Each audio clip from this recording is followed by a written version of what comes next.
Here in London, we're suffering something of a bit of a tourist slump. So of course, when you are a tourist attraction, you have to find new ways of making sure that your product is seen and heard around the world. So this particular famous tourist attraction think they've come up with the best idea yet. Hi, good morning, Neil. Sean here in the very heart of London. Thank you as ever for joining me today. Lovely to see you. And of course, all those comments about the Strictly Come Dancing star, Anton Beck, and his thoughts on tattoos. I don't know about you, I love Strictly Come Dancing. It's a great escapism. But of course, I do like watching, if you get a chance to look on YouTube, the old Come Dancing episodes. Do you remember those with Angela Rippon and the late and wonderful Terry Wogan? They were great shows, weren't they? Because they took it so seriously.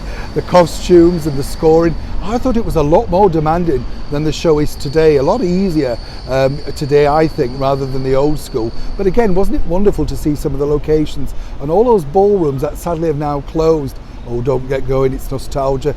Get told off for waffling. Get on with the story, Neil. Back as ever to your breaking entertainment story of the day. This all centres actually on two royals, because I remember going to this particular event way back in 2018.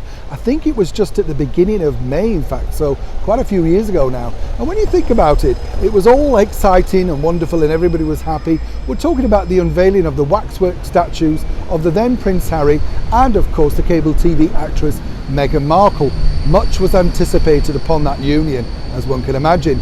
Fast forward to 2022, when we were told earlier this year that they were going to be moved away from the royal enclosure as they reopened to the public because they were now non-working royals. But guess what? Desperate times call for desperate measures, and Madame Tussauds have seen a bit of a fall in their return to, visitors. It's very expensive, by the way, if you go to Madame Tussauds, and don't buy anything from the sweet shop. You'll need a second mortgage, trust me. But they've decided now to replace Harry and Meghan back in the royal fold just for the Platinum Jubilee celebrations. Now some might say, oh, this is a nice touch, and of course people are suggesting that this shows just what a big heart our gracious Majesty the Queen has. And yes, it is a nice touch if that's what you want to think. What really this is about is of course refocusing people to think, oh, Madame Tussauds is back open, and of course the cheapest and easiest way to get some worldwide publicity is to stick Harry and Meghan back in the royal fold.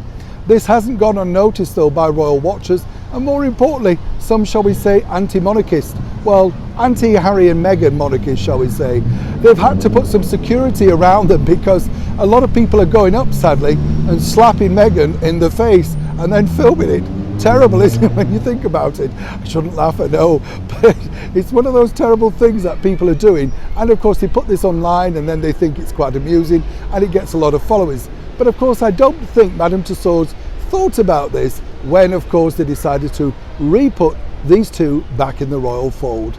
Now, would you go and visit because Harry and Meghan are back in the royal fold in Madame Tussauds? Do let me know what you think to this particular breaking story, as ever, in the comments below. Neil Sean in the very heart of London.